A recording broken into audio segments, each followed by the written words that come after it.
So our beautiful bodies are wired to survive. This can work for us and can work against us. I had a conversation with a colleague just earlier around his fear around going to the dentist.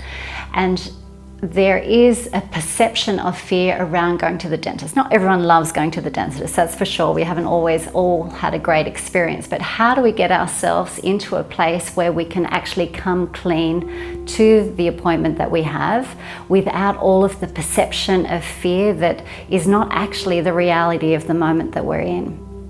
So we really want to bring our consciousness and bring our attention to the current moment. So when the body is going into that stress response, whether it's triggered by a previous experience that you had at the dentist or even just the idea of what's going to happen, we want to actually really keep yourself centered and grounded in the current moment. And we can use that by just bringing our attention to the physical experience of the breath and undoing the contractions of fear.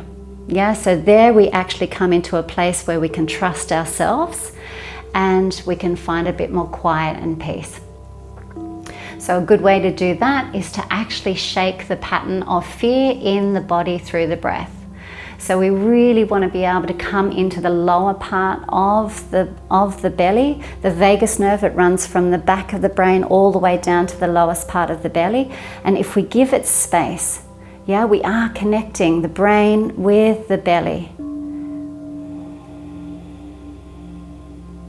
And then what you've got to be curious about is the fear is sitting in the body in a contracted way. So I'm exaggerating now my shoulder, which is having the fear of going to the dentist. Then what I do on the exhale is that I just start to soften the part of my body that is having the fear response. So we breathe in.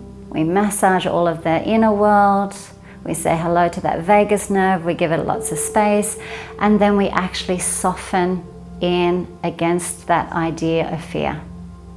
Give it a go and just see how you go with it. Be curious and creative.